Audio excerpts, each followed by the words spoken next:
Programa Med Saúde, um oferecimento de Arte Farma, tecnologia em manipulação, Medical Camp, equipamentos e produtos médico-hospitalares, Neomex, o paciente em primeiro lugar, MHV Cardio, cuidando bem do seu coração.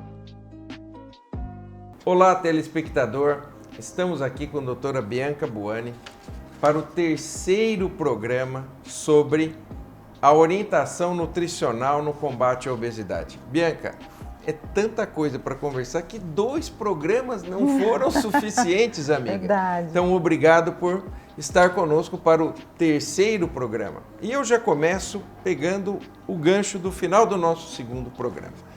Falamos sobre medicação. Falamos a elegibilidade para as medicações. E agora eu te pergunto, quais os efeitos colaterais? Porque nós sabemos que todos os medicamentos têm os seus efeitos colaterais e sabemos que, infelizmente, a despeito de tudo que a indústria farmacêutica já investiu, essas diferentes classes de medicamentos cursam com muitos efeitos colaterais. Eu gostaria que você conversasse um pouquinho com o nosso público sobre os riscos e os efeitos colaterais associados aos medicamentos para o tratamento da obesidade. Claro, é super importante, até porque a gente inibe com isso a automedicação, que a gente também já falou por aqui, entendendo quem é a pessoa que é elegível a um remédio ou ao outro e quais são os problemas principais dessas medicações.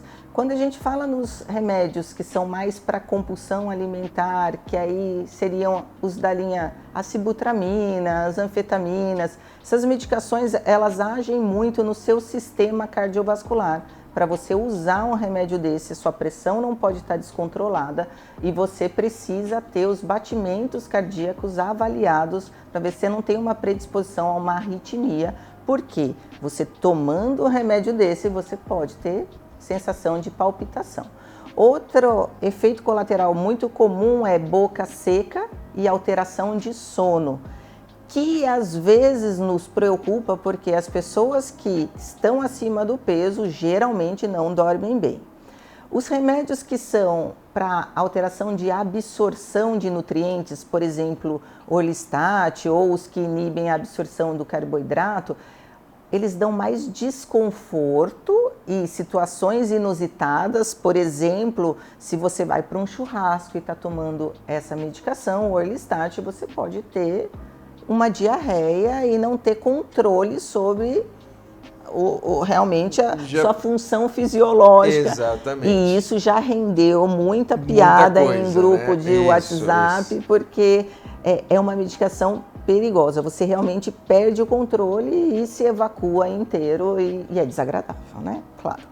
As medicações que são mais recentes são essas medicações Rybelsus, Ozempic, Saxenda, Victoza, né? Para o emagrecimento, para a obesidade, elas não são classificadas todas pela liberação da Anvisa. A única que tem liberação é o Saxenda para tratamento de obesidade.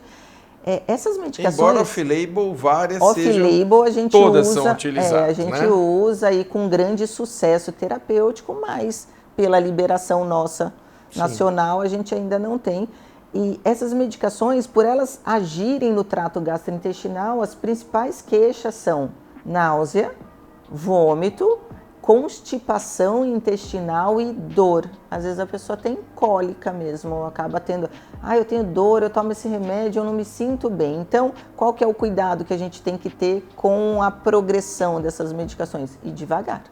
Tá. Orientar a pessoa a tomar bastante água, até porque isso vai melhorar o trânsito intestinal, evitar alimentos que prendam muito o intestino, preferir mamão, usar granola, usar alimentos que tenham um poder laxativo maior para que quando você estiver usando um remédio desse, você não tenha problema. Tá.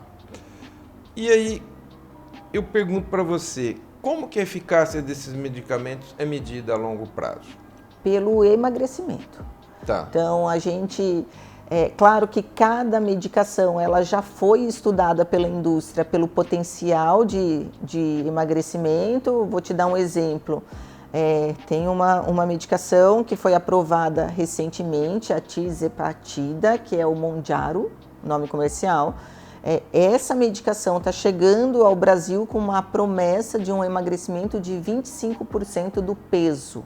Ou seja, se você tem 100 quilos, você usando a medicação, você vai perder, em teoria você perde 25 quilos. Isso. As classes das semaglutidas, que é o Ozempic e o Rybelsus, eles já prometem um emagrecimento de 20%, que é um grande emagrecimento. As outras medicações já ficam em torno de 5% a 15% do emagrecimento. Então, se você tiver um direcionamento adequado do seu tratamento, ou seja, aquele remédio é para você ajudar, né, o seu médico, reeducando os seus hábitos, melhorando aí seu gasto energético, e com pouca coisa, tá? Você não precisa virar um crossfitter. Tá. Escolhe pequenas mudanças. Então, hoje eu pego o elevador para subir 2 lances de andares. Vai de escada. Para um pouquinho antes no trabalho, então você sempre para na porta, puxa, para um quarteirão a mais. Tá. Então, pequenas mudanças, elas fazem resultados espetaculares.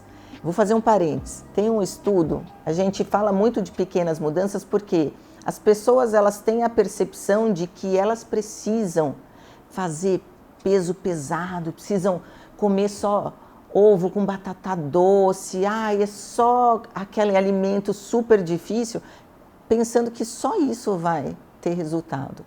E tem um estudo que eles seguiram 25 anos, uma população, eu não vou lembrar exatamente o número de participantes, mas eles compararam os totalmente sedentários às pessoas que faziam 15 minutos de caminhada. Uhum. Então a gente ir daqui a ali todos os dias. A diminuição no risco cardiovascular foi mais de 50%. É verdade. Qualquer coisa é melhor que o sedentarismo, do que ainda nada. Que seja um quarteirão. Então, é isso, ajudar ao mínimo, usar a medicação corretamente, porque é outra coisa que a gente vê muito problema. E isso é importante. Se você tem uma recomendação do seu médico para utilizar um remédio, não pare ele. Ou não fique um final de semana sem usar e de repente volte a usar. Por quê? Muitas dessas medicações que a gente usa para o tratamento da obesidade, a gente começa ele numa dose baixa e a gente vai progredindo a dose até chegar naquela dose ideal para a pessoa. E acontece que, às vezes, a pessoa, eu vou passar o final de semana na chácara, não vou usar. E aí, quando vai usar segunda-feira, tem um baita mal-estar ou tem uma sensação muito ruim e começa a ter um distúrbio que antes ela não tinha. Fala, agora o remédio começou a me fazer mal. Mas não é que o remédio começou a fazer mal. É a gente que está usando errado. Entendi. E aí eu começo agora a entrar um pouquinho para a tua realidade, para os teus tratamentos. No teu consultório, qual caso te chamou mais atenção em termos de desafio profissional? Você nos falou daquele paciente com mais de 200 quilos. O que mais que você tem assim de, vamos dizer, fora da curva? O que é muito difícil tratar são as pessoas que têm transtorno de imagem. E não necessariamente isso é ligado ao peso. São desafios realmente profissionais e às vezes eu vejo meninos muito belos, com corpo que a gente olha e fala, nossa, que corpo! E a pessoa não se sente bonita, a pessoa não se sente no peso ideal, ele quer sempre mais e isso é um problema, isso é uma coisa que nós temos que ficar atento, porque isso é frequente. Então, eu tenho vários casos assim gratificantes, esses de grandes perdas, claro, chamam muito atenção, porque uma pessoa que consegue perder 20, 50, as meninas não falam perder lá, tá? Elas falam eliminar. Eliminar, porque quem perde quer achar, né? E tudo que a gente não quer achar é peso. A gente não quer achar. Então, quando a gente tem esses grandes emagrecimentos, a qualidade de vida dessa pessoa é outra. é outra. Então, melhora sono, melhora disposição, melhora nível hormonal, melhora autoestima. A pessoa se sente melhor e consegue performar até melhor em trabalho. É importante a gente, quando a gente faz a avaliação, identificar o gatilho de cada um. Tem o paciente que o gatilho são os filhos. Tem o paciente que o gatilho é o neto. Ai, nasceu meu neto, eu tenho que ficar bem para eu poder cuidar dele. Eu tenho paciente que o gatilho é trabalho.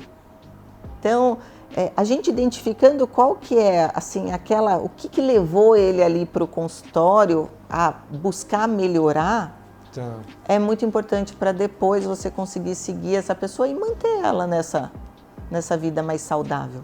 Eu te pergunto, Bianca, qual a relação que existe entre a idade e a perda de peso? Mas essa resposta você vai dar no segundo bloco do nosso programa. Não saia daí, tá sensacional. É Pai Bola.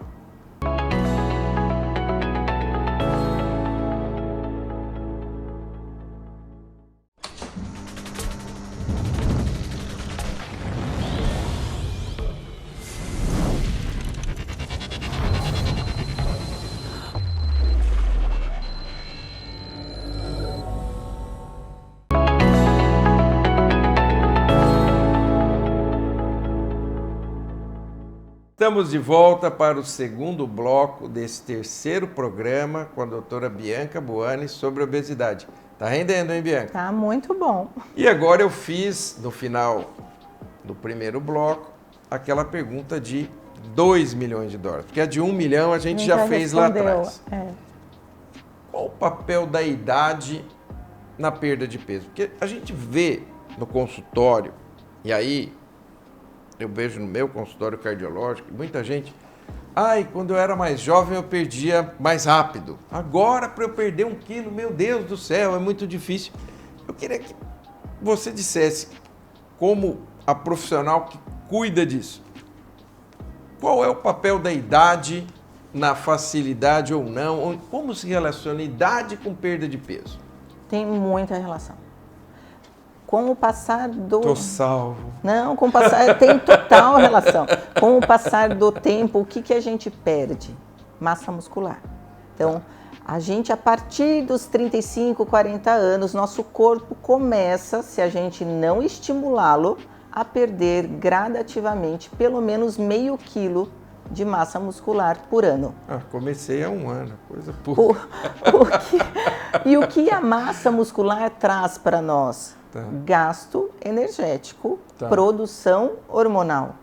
Quando a gente começa aí a pensar que a gente está gastando menos energia porque a gente está perdendo músculo, considerando que a gente está no mesmo nível de atividade física que a gente sempre fez. Eu, teoricamente, eu preciso proporcionalmente começar a cair a minha ingestão alimentar. E a gente não faz isso.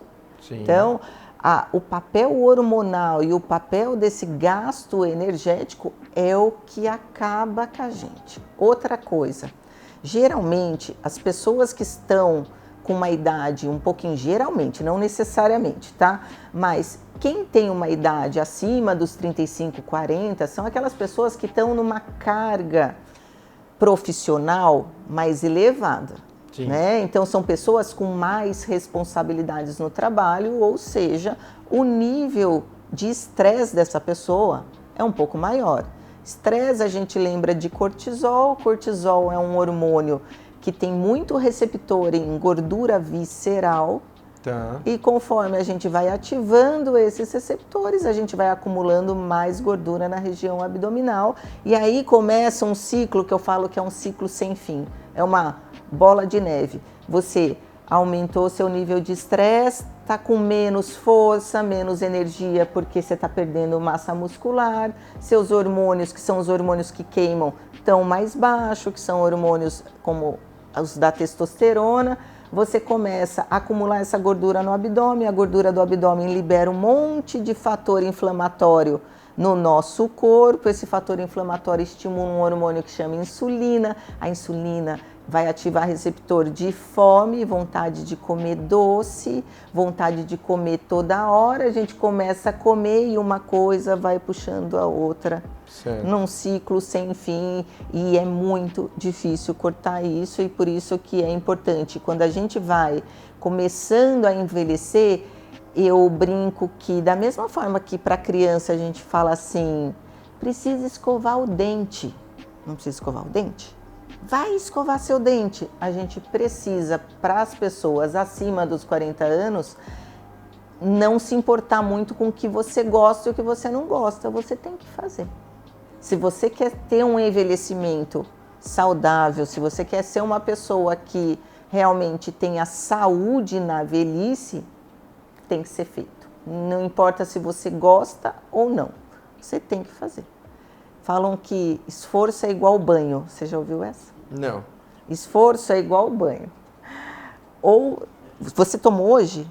Ótimo, parabéns. Amanhã é de novo. Exatamente. Depois de amanhã, de novo. Outra vez. Porque se você parar, vai feder, né? Não vai Essa ser eu bom. vou importar. Esforço é igual banho. Igual banho. Muito bem. Eu pergunto, Bianca, você já atendeu algum paciente onde considerou que a história tinha orientações nutricionais erradas? Que polêmico, já. Tanto para pessoas que fazem atividade física, é muito comum. Eu vou te dar um exemplo. Eu atendi uma vez uma paciente super querida, uma maratonista, ela é uma dentista super conhecida na cidade. Ela decidiu que ela ia para uma ultramaratona. Ultramaratona, para quem não sabe, são corridas acima dos 50 quilômetros. Tá. Para essas pessoas, nós que estudamos, sabemos que a gente precisa não deixar essa pessoa com depressão de carboidrato. Você precisa dar carboidrato, porque senão o risco dessa pessoa ter um machucado, uma cãibra, uma lesão é enorme. E essa moça, ela estava se preparando para uma corrida de 100K, 100 quilômetros. Em outro país, em outras condições climáticas, e o nutricionista que a acompanhava na época fez um período de uma cetogênica. Então, próximo ao período em que ela estava com maior volume de treinamento, e foi muito chato porque ela se machucou. Então, ela tinha passagem, ela tinha hospedagem, ela tinha o sonho dela de fazer a prova, e ela teve uma lesão grave muscular, e é claro, né, a gente não detectou nenhum outro problema, e a hora que a gente foi começar a avaliar, ela tinha uma orientação muito equivocada, e às vezes isso acontece por erro de leitura. Olha a coincidência. Bem nesse período, saiu um estudo em que eles discutiam o train low, ou seja, a pessoa treinar com baixa quantidade de carboidrato para ela ir adaptando o fígado dela e a massa muscular para ir captando mais glicogênio, com PET high, ou seja, no período pré-competição, que você aumente a quantidade desse carboidrato. Só que o baixo não é uma cetogênica. Sim. E também não é uma pessoa que precisava perder tanto peso. Ou então, olha a importância que é um atendimento multidisciplinar. Se você quer fazer uma estratégia dessa, você precisa conversar com o treinador da atleta, né? Da esportista, da pessoa em si. Porque se ela tiver um volume de treino muito alto, ela vai ter problema. Ela pode ter um overtraining, que é um problema seríssimo. A pessoa praticamente entra em depressão, demora para sair desse quadro. Outros casos que são muito frequentes, e aí são erros não só de profissionais, são erros pessoais. A pessoa vê alguma informação na internet, e uma informação que é muito controversa é jejum. Então, vou fazer jejum. E aí, lembra que eu falei lá no primeiro programa que as pessoas que têm uma tendência a ter compulsão alimentar, come toda hora ou come grandes quantidades.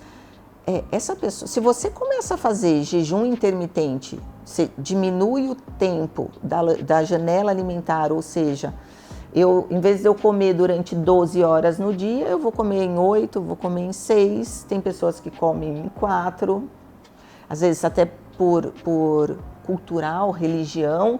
Tá. Se eu vou diminuir, não é o jejum que emagrece, isso é muito, muito validado. O que emagrece é a restrição alimentar. Você pode até fazer jejum, mas se você comer uma feijoada com um monte de doce depois, você não vai emagrecer. Então, a característica do jejum, a inteligência do jejum, ela pode ser usada, mas você tem que tomar cuidado. Tá. Então, esse é um erro frequente também. E em relação a características de dieta, o terceiro erro mais comum é acreditar que dieta é caro. Lembra que eu te falei? Então, às vezes a pessoa fala assim, eu não vou fazer essa dieta, é muito caro.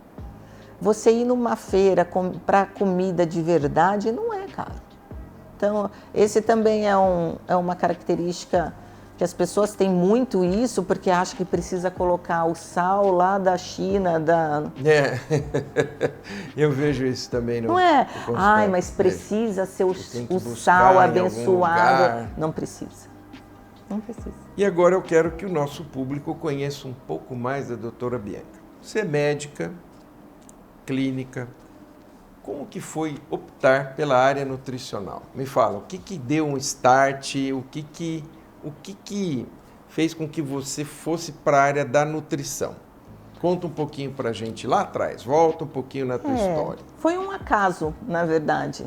Tá. Eu fiz a residência de clínica em São Paulo e na residência eu tinha a intenção de fazer endócrino, até porque nutrologia não era conhecido, né? Não existia... Por acaso até que você está muito bem sucedida, né, amiga? Vamos combinar? É verdade. Eu sempre gostei, fui monitora de endócrino, eu gostava muito da endocrinologia, mas o diabetes em si, o tratamento do paciente diabético, insulinoterapia, as medicações, não era algo que era minha paixão. Eu sempre gostei da obesidade.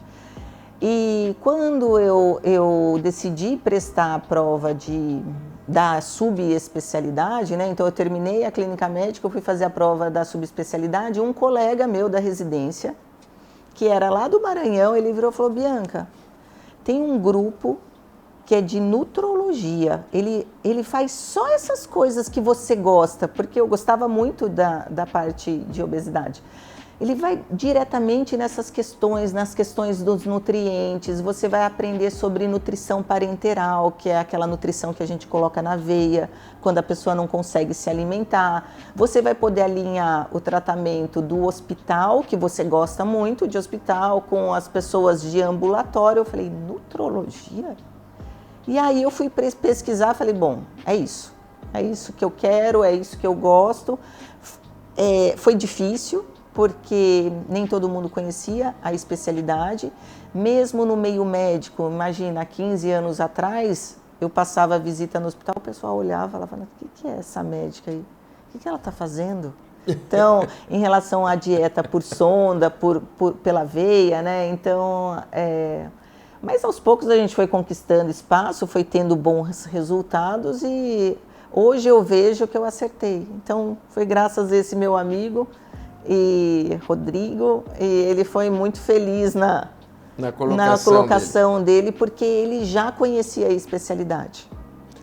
Estivemos aqui com essa simpatia, a doutora Bianca Buani, falando sobre obesidade, nutrição, tratamento da obesidade. Foram 3 programas maravilhosos, Bianca, sensacional, sem palavras para te agradecer. Muito, muito obrigado. Eu que agradeço, foi muito bom estar com o seu público aqui e poder dividir tanta coisa boa. É isso aí, o programa Med Saúde é o seu encontro semanal com a saúde. Canal 25 ou 525 NET. Nós esperamos você.